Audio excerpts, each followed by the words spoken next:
கற்பனை செஞ்சு பாருங்க மக்களே, வெளியே வெப்பநிலை -30 டிகிரிக்கு கீழே, அந்த குளிரில் ஒரு நிமிஷம் வெளியே நின்னா கூட நம்ம ரத்தம் உறைஞ்சு போயிடும். அப்படிப்பட்ட ஒரு பயங்கரமான பனிமலையில ராத்திரி நேரத்துல நீங்க நிம்மதியா உங்க கூடாரத்துக்குள்ள தூங்கிக்கிட்டே இருக்கீங்க. திடீர்னு ஏதோ ஒண்ணு நடக்குது, ஒரு மிகப்பெரிய ஆபத்து. அந்த ஆபத்தை பார்த்து எவ்வளவு மிரண்டு போயிருந்தா நீங்க போட்டு இருக்கிற நல்ல குளிர்கால உடையை கூட போட்டுக்காம, செருப்பு கூட போடாம வெறுங்காலிலேயே அந்த உறைபனியில ஓடுவீங்க. அது மட்டும் இல்ல, அந்த ஆபத்து உள்ள வந்துடக்கூடாதுன்னு உங்க கூடாரத்தோட வாசல் வழியா வெளியே போகாம கூடாரத்தை உள்ளிருந்து கத்தியால கிழிச்சிட்டு ஒரு ஓட்டை வழியா வெளியே ஓடுறீங்கன்னா அப்போ அங்க என்ன நடந்திருக்கும்? இது ஏதோ ஹாலிவுட் படத்தோட கதை இல்லைங்க. 1959ல சோவியத் ரஷ்யால நடந்த ஒரு உண்மை சம்பவம். 9 அனுபவம் வாய்ந்த மலையேற்ற வீரர்கள் ஒரு மலை உச்சிக்கு போனாங்க. ஆனா அவங்க யாருமே உயிரோட திரும்ப வரல. அவங்கள தேடி போனப்போ அவங்க கிடந்த கோலத்தை பார்த்து உலகமே உறைஞ்சு போயிடுச்சு. சிலரோட மண்டை ஓடு உடைஞ்சிருந்துச்சு, சிலரோட நெஞ்சு எலும்பு சுக்குநூறா நொறுங்கி போயிருந்துச்சு. ஆனா வெளியில எந்த ஒரு காயமுமே இல்ல. எல்லாவற்றையும் விட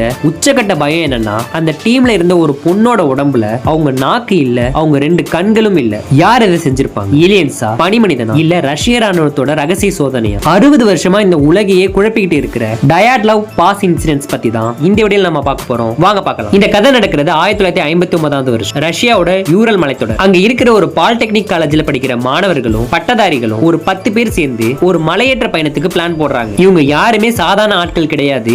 எல்லாருமே பனிமலை ஏற்றத்துல நல்ல அனுபவம் வாய்ந்தவங்க. சொல்ல போனா இது ஒரு கிரேட் 3 மலையேற்றம். அதாவது இருக்கிறதுலே ரொம்ப கஷ்டமான ஒரு பயணம். இதை முடிச்சா அவங்களுக்கு மாஸ்டர் சர்டிபிகேட் கிடைக்கும். இந்த குழுவோட தலைவர் பேரு ஈகர் டயாட்லவ். வெறும் 23 வயசு தான். ஆனா ரொம்ப திறமையானவர், கண்டிப்பானவர். இவரோட பேர்ல தான் இந்த சம்பவமே அழைக்கப்படுது. இந்த குழுவுல மொத்தமா 8 ஆண்களும் 2 பெண்களும் இருந்திருக்காங்க. ஜனவரி மாசம் அவங்க பயணம் ஆரம்பிச்சிச்சு. எல்லாமே ஜாலியா தான் போயிட்டு இருந்துச்சு. அவங்க எடுத்த போட்டோஸை பார்த்தா தெரியும். பாட்டு பாடிக்கிட்டு சிரிச்சு பேசிக்கிட்டு அந்த பயணத்தை என்ஜாய் பண்ணிட்டு போயிட்டு இருந்திருக்காங்க. ஆனா பயணம் ஆரம்பிச்ச கொஞ்ச நாட்கள்லயே யூரி யூடின் அப்படிங்கிற ஒருத்தர் உடம்பு சரியில்லாம போச்சு. கடுமையான முட்டி வலி. வேறு வழி இல்லாமல் அவர் பாதியிலேயே அந்த பயணத்தை முடிச்சிட்டு வீட்டுக்கு திரும்பிட்டாரு. அப்ப அவர் வருத்தப்பட்டிருக்கலாம். ஆனா அந்த ஒரு விஷயம் தான் அவர் உயிரை காப்பாத்த போகுதுன்னு அவருக்கு தெரியாது. மிச்சம் இருந்த அந்த 9 பேருக்கும் என்ன நடக்க போகுதுன்னு அவருக்கு தெரியாது. அந்த 9 பேரும் விடை பெற்றுட்டு மேலே போனாங்க. பிப்ரவரி 1ஆம் தேதி அவங்க கோலாசியாக்கில் அப்படின்னு சொல்லப்படுற ஒரு மலை அடிவாரத்துக்கு வர்றாங்க. அந்த பகுதி வாழ் மக்களின் மொழியில அந்த மலைக்கு என்ன அர்த்தம்னா இறந்தவர்களின் மலை. பேரே ஒரு மாதிரியா இருக்குல்ல. அன்னைக்கு சாயங்காலம் வானிலை ரொம்ப மோசமாகுது. கடுமையான பனிப்புயல். வழி தெரியாம அவங்க அந்த மலையோட சரிவிலேயே தங்களோட கூடாரத்தை அமைக்கிறாங்க. அன்னைக்கு ராத்திரி அவங்க சாப்பிட்டுட்டு தூங்க போயிருக்காங்க. அதுதான் அவங்க கடைசியா தூங்குன தூக்கம். பிளான் படி பிப்ரவரி 12ஆம் தேதி அவங்க திரும்பி வந்திருக்கணும். ஈகர் திரும்ப வந்ததும் ஒரு தந்தி அனுப்புறதா சொல்லியிருந்தாராம். ஆனா 12ஆம் தேதி ஆச்சு,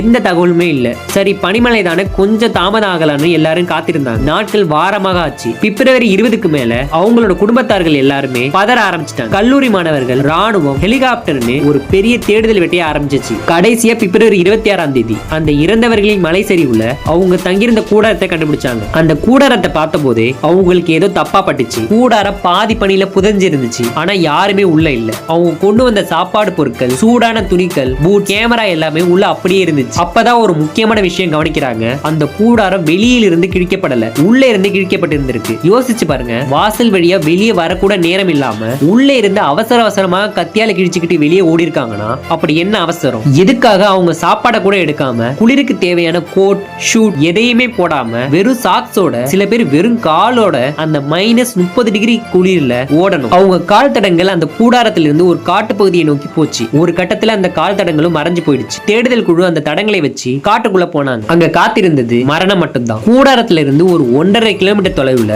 ஒரு பெரிய சிட்டார் மரம் இருந்துச்சு. அந்த மரத்தடிக்கு கீழே தான் முதல் 2 பேரோட சடலங்கள் கண்டுபிடிக்கப்பட்டுச்சு. அவங்க 2 பேருமே வெறும் உள்ளாடையோடு மட்டும்தான் இருந்தாங்க. பக்கத்துல ஒரு சின்ன நெருப்பு மூட்டினத்துக்கான ஒரு அடையாளம் இருந்துச்சு. அவங்க உடம்புல பெரிய காயங்கள் எதுவுமே இல்ல. போஸ்ட்மார்ட்டம் ரிப்போர்ட்ல அவங்க கடுமையான குளிர்ல உறைஞ்சு போய் இறந்ததாக சொல்லப்படுது. அந்த மரத்தோட கிளைகள் எல்லாமே உடைஞ்சிருந்துச்சு. அவங்க அந்த மரத்து மேல ஏறி எதையோ பார்க்க முயற்சி செஞ்சிருக்காங்க, அல்லது யாருக்கோ சிக்னல் கொடுக்க ட்ரை பண்ணிருக்காங்க. அவங்க கையில எல்லாம் தோல் உறிஞ்சு போய் ரத்தம் வந்திருக்கு. சரி மீதி 7 பேர் எங்க? அந்த மரத்துக்கும் கூடாரத்துக்கும் நடுவுல, அதாவது அந்த 2 பேர் செத்த இடத்துல இருந்து திரும்பவும் கூடாரத்தை நோக்கி போற வழியில அடுத்தடுத்து 3 பேரோட சடலங்கள் கிடைச்சிச்சு. அதுல ஒருத்தர் அந்த குழுவோட தலைவரா இருந்த ஈகர். இவங்க 3 பேரும் கூட குளிரால தான் இறந்திருக்காங்கன்னு சொல்றாங்க. ஆனா அவங்க முகத்துல ஒரு பயங்கரமான பீதி உறைஞ்சு போயிருந்துச்சு. அவங்க கூடாரத்துக்கு திரும்ப போக முயற்சி செஞ்சிருக்காங்க.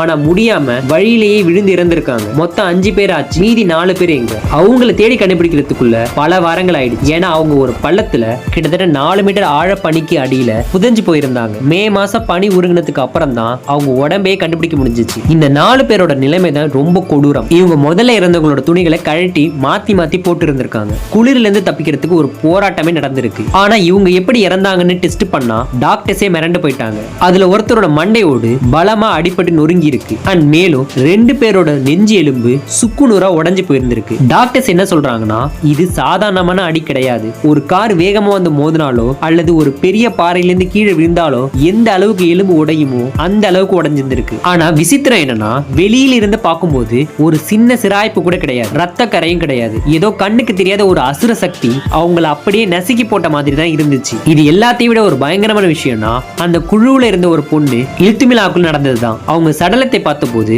அவங்க வாயில நாக்கு இல்ல, வேரோட அறுக்கப்பட்டு இருந்துச்சு. அது மட்டும் இல்ல, அவங்க 2 கண்களும் இல்ல, உதடுகள் கிடையாது. சாதாரணமான மிருகங்கள் சாப்பிட்டா இப்படி இருக்காது. இது ரொம்ப விசித்திரமா இருந்துச்சு. இன்னொரு விசித்திரமான விஷயம் என்னன்னா அவங்க எல்லாருடைய உடம்பு தோலும் ஒரு மாதிரி ஆரஞ்சு கலரு அல்லது பழுப்பு கலர்ல நிறம் மாறி இருந்துச்சு. மேலும் அவங்களோட தலைமுடி நரைச்சு போய் வெள்ளை கலர்ல இருந்ததாம். அது மட்டும் இல்லங்க, அவங்க துணிகளை டெஸ்ட் பண்ணி பார்த்தபோது அதுல வழக்கத்துக்கு மாறா கதிர்வீச்சு இருந்ததையும் கண்டுபிடிச்சிருந்திருக்காங்க. ஒரு மலையேற்ற குழுவோட துணியில எப்படி ரேடியேஷன் வரும்? சோவியத் அரசாங்கம் இந்த வழக்கை சீக்கிரமா முடிச்சிட்டாங்க. அவங்க சொன்ன காரணம் என்னன்னா யாராலும் தடுக்க முடியாத ஒரு இயற்கை சக்தி இவங்களை கொண்டுடுச்சுன்னு அப்படின்னு சொல்லி ஃபைலை க்ளோஸ் பண்ணிட்டாங்க. அது என்ன சக்தி? அதை பத்தி எந்த ஒரு விளக்கமும் இல்ல. அந்த பகுதிக்கு போக கூடாதுன்னு அடுத்த 3 வருஷத்துக்கு தடை போட்டுட்டாங்க. இத பத்தி பல தியரிகள் இருக்கு. ஒரு சின்ன பனிச்சரிவு ஏற்பட்டு இருந்திருக்கலாம், அதனால அவங்க பயந்து அவங்க கூடாரத்தை கிழிச்சுக்கிட்டு ஓடி போயிருந்திருக்கலாம். அந்த வேகத்துல பாறைகள்ல மோதி எலும்புகள் உடைஞ்சு இருந்திருக்கலாம். ஆனா அப்படி பனிச்சரிவு வந்திருந்தா கூட எப்படி அந்த இடத்துல இருக்கிற கூடாரம் அப்படியே இருந்திருக்கும்? அவங்க கால் தடங்கள் அழியாம இருந்திருக்கும். இதுக்கு சரியான பதில் இல்ல. அண்ட் நெக்ஸ்ட் மிலிட்டரி சோதனை. இதை தான் பல பேர் நம்புறாங்க. ரஷ்ய ராணுவம் அந்த இடத்துல ஏதோ ஒரு ரகசியமான புதிய ஆயுதத்தை டெஸ்ட் பண்ணியிருக்கலாம். ஒருவேளை அது பாராசூட் பாமா கூட இருந்திருக்கலாம். அது வெடிச்ச அதிர்வுல தான் அவங்க எலும்புகள் உடைஞ்சிருந்திருக்கும். அந்த ஆயுதத்திலிருந்து வெளிவந்த விஷவாயு தாக்கி அவங்க தோல் நிறம் மாறி இருந்திருக்கலாம். அந்த பெண்ணோட நாக்கு சிதைந்து போயிருந்திருக்கலாம். அண்ட் 3வது தியரி என்னன்னா எட்டி அல்லது ஏலியன்ஸ். அந்த பகுதி மக்கள் அன்னைக்கு ராத்திரி வானத்துல ஆரஞ்சு கலர்ல பறக்கும் தட்டுகள் மாதிரி வெளிச்சத்தை பார்த்ததா சாட்சி சொன்னாங்க. ஒருவேளை வேற்றுக்கிரகவாசிகள் அவங்களே தாக்கி இருக்கலாம் அல்லது பனி மனிதனோட வேலையா கூட இருக்கலாம். 60 வருஷம் ஆயிடுச்சு. இன்னைக்கு அந்த 9 பேருக்கு என்ன நடந்துச்சுன்னு யாருக்குமே தெரியாது. அந்த 9 பேருமே தைரியமானவங்க. சாதாரண விஷயத்துக்கெல்லாம் அவங்க பயந்து ஓடுறவங்களே கிடையாது. அவங்களே அப்படி பயந்து ஓடி இருக்காங்கன்னா அப்படி அங்க என்னதான் நடந்துச்சு? இதை பத்தி நீங்க என்ன நினைக்கிறீங்க? கமெண்ட்ஸ்ல சொல்லுங்க.